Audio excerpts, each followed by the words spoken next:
Yes Rajmohan sir, തെളിവുകൾ ഇതിനകം തന്നെ നശിപ്പിക്കപ്പെടാനുള്ള സാധ്യത ഉണ്ട് അല്ലേ?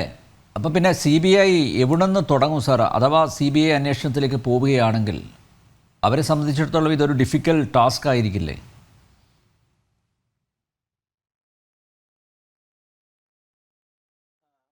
സനിൽ നമ്പ്യാരെ, എനിക്ക് അതിനും തീർച്ചയായിട്ടും വളരെ ഡിഫിക്കൽട്ട് ടാസ്ക്കാണ്. പക്ഷെ ഞാനൊക്കെ കരുതുന്നത് ഈ 19-ാം നൂറ്റാണ്ടിൽ ഒരു ഇംഗ്ലീഷ് റൈറ്റർ ഉണ്ട്, എഡ്വേർഡ് ബുൾവർ.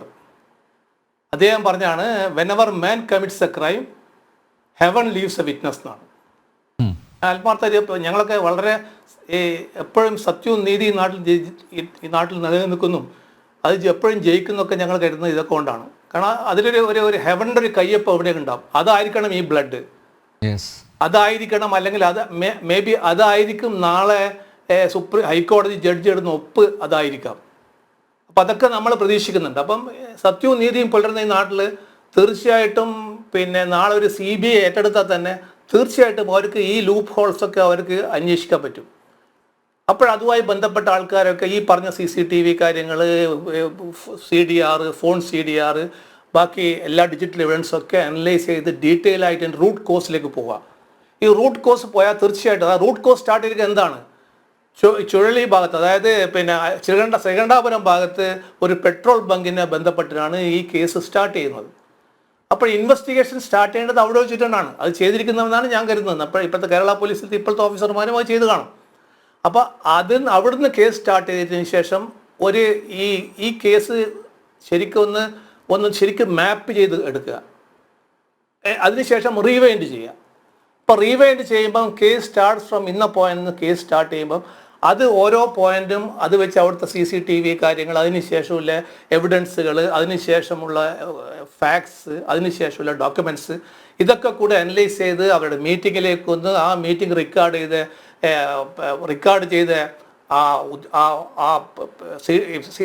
TV-ൻ്റെ ആൾ അദ്ദേഹത്തെ അങ്ങനെ എല്ലാവരും ചോദ്യം ചെയ്ത്, ജില്ലാ കളക്ടർ ചോദ്യം ചെയ്ത്, അതിനുശേഷം എല്ലാ കാര്യങ്ങളും ചോദ്യം ചെയ്ത് റീക്രിയേറ്റ് ചെയ്ത് കഴിഞ്ഞാൽ തീർച്ചയായിട്ടും ഞാനൊക്കെ കരുതുന്നത് ഇതിൻ്റെ സത്യം വെളിയിൽ വരും.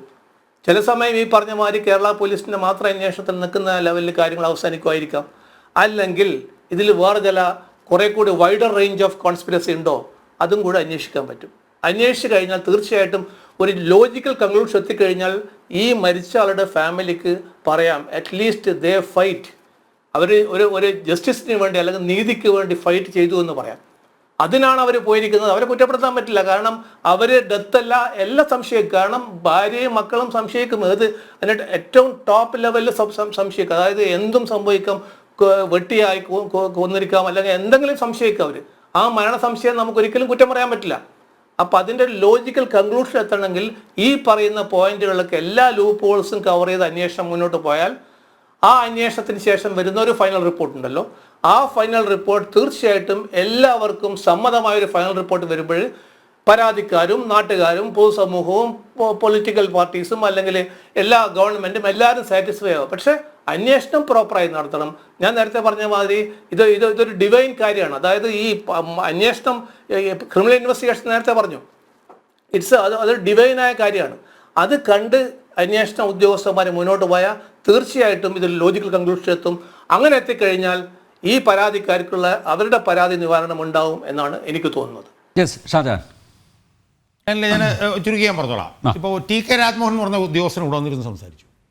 അദ്ദേഹം കൂടി ഭാഗമായിരുന്ന TP ചന്ദ്രശേഖരൻ്റെ 420 പേജുള്ള ജഡ്ജ്മെൻറ്റ് ഞാൻ വായിച്ചിട്ടുണ്ട്. ആ ജഡ്ജ്മെൻറ്റിൽ അവർ അന്വേഷണം നിർണായകമാക്കിയത് ഡിജിറ്റൽ എവിഡൻസ് ആയിരുന്നു എന്നാണ് എനിക്ക് ഓർമ്മ. എൻ്റെ പല പേജുകളിലും ഇവരങ്ങോട്ടും ഇങ്ങോട്ടും വിളിച്ചിട്ടുള്ള ഈ ഫോൺ സംഭാഷണങ്ങളെ സംബന്ധിച്ചുള്ള വിശദാംശങ്ങൾ കൊടുത്തിട്ടുണ്ട്. അപ്പം അതുകൊണ്ട് തന്നെ എനിക്കും അതിൽ വിശ്വാസമുണ്ട്.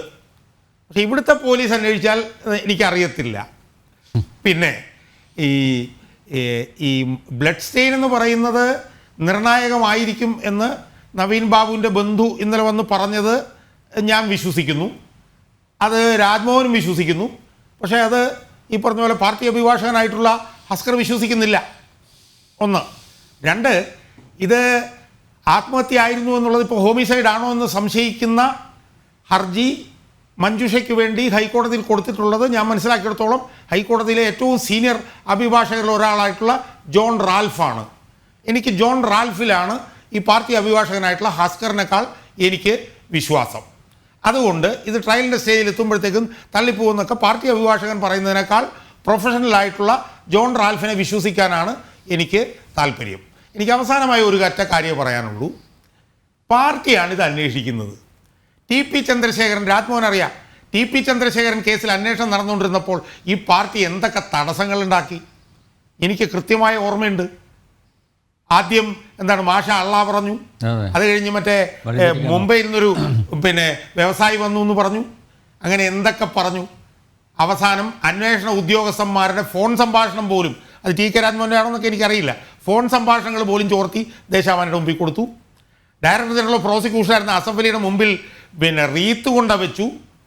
ഇങ്ങനെ എല്ലാം ചെയ്തിട്ടും പാർട്ടി അഭിഭാഷകൻ മനസ്സിലായിക്കോളൂ, കേരളത്തിൻ്റെ ചരിത്രത്തിൽ ആദ്യമായി CPM നടത്തിയൊരു കൊലപാതകം അന്ന് തെളിഞ്ഞു.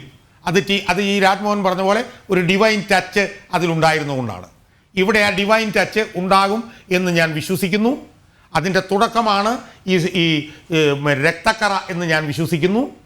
എന്ന് മാത്രമല്ല, ഇവിടെ നവീൻ ബാബുവിൻ്റെ ഭാര്യ മഞ്ജുഷയുടെ ഒരു ഒരു ഒരു ഒരു ഇച്ഛാശക്തിയുണ്ട്, ഒരു ആർജവം. ഞാൻ പലയിടത്തും പറഞ്ഞിട്ടുണ്ട്, അവരെ കണ്ടു കഴിഞ്ഞാൽ വളരെ സാധു സ്ത്രീയായിട്ടാണ് നമുക്ക് തോന്നുന്നത്. പക്ഷേ അവരുടെ ഒരു പോരാട്ട വീറുണ്ട്. ഈ ഹസ്കർ മുതൽ ഈ ഉദയഭാനു വരെയുള്ള ആളുകളെല്ലാം പിന്മാറിയിട്ടും അവർ നിന്ന് പോരാടുകയാണ്. പിന്നെ ഹസ്കർ ഇവിടെ പറയുന്നുണ്ട് എനിക്ക് എതിർക്കാനുള്ള ആർജവുണ്ട്, ശരിയായിരിക്കാം. CBI വരട്ടെ എന്ന് പറഞ്ഞ ആളാ. പക്ഷേ എല്ലാ ചാനലിലും CPMൻ്റെ നിരീക്ഷകനായിട്ടാണ് ഇപ്പോൾ ഹസ്കർ ഒരു ചാനലിൽ നിന്ന് വേറൊരു ചാനലിലേക്ക് ഓടിക്കൊണ്ടിരിക്കുന്നത്. അവിടെ എല്ലാം ഹസ്കറിന് സ്ഥാനം കിട്ടുന്നുണ്ടെങ്കിൽ അവിടെ എല്ലായിടത്തും CPMൻ്റെ വാദമുഖങ്ങൾ വളരെ സൗമ്യമായി അവതരിപ്പിക്കാൻ ഉള്ള കഴിവ് ഹസ്കർക്ക് ഉണ്ടായിട്ടുണ്ട് എന്നുള്ളത് കൊണ്ടാണ്. പക്ഷേ ഹസ്കർ മനസ്സിലാക്കേണ്ടത് ഇതിനകത്ത് ഇടപെട്ടിട്ടുള്ളത് വളരെ സീനിയറായിട്ടുള്ള, വളരെ പ്രൊഫഷണലായിട്ടുള്ള അഭിഭാഷകരാണ്.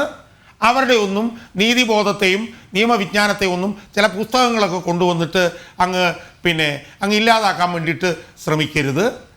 ഇത് എങ്ങനെയാണ് ഇനി മുന്നോട്ട് പോകാൻ പോകുന്നുള്ളത് കോടതിയിൽ വെച്ചിട്ട് നമുക്ക് കാണാം എന്ന് എനിക്ക് പറയാനുള്ളൂ. പക്ഷേ ഈ പാർട്ടി അഭിഭാഷകനാണ് ഹസ്കർ എന്നുള്ളത് അത് ഒരിക്കലും തേച്ചു മാറ്റാൻ കളയാൻ കഴിയില്ല. അത്രേ എനിക്ക് സൂചിപ്പിക്കാനുള്ളൂ. യെസ്, എന്തായാലും ഇൻക്വസ്റ്റ് റിപ്പോർട്ടിലും പോസ്റ്റ്മോർട്ടം റിപ്പോർട്ടിലും നിരവധി വൈരുദ്ധ്യങ്ങളുണ്ട്. അതൊക്കെ ഇവിടെ വിശദമായി ചർച്ച ചെയ്തു. 12-ാം തീയതിയാണ്, ഈ മാസം 12-ാം തീയതിയാണ് ഈ CBI അന്വേഷണം വേണോ എന്ന കാര്യം കോടതി വീണ്ടും പരിശോധിക്കുന്നത്. നവീൻ ബാബുവിൻ്റെ കുടുംബത്തിന് നീതി ലഭിക്കട്ടെ, നീതി ലഭിക്കും എന്ന് തന്നെയാണ് ഞങ്ങൾ പ്രത്യാശിക്കുന്നത്.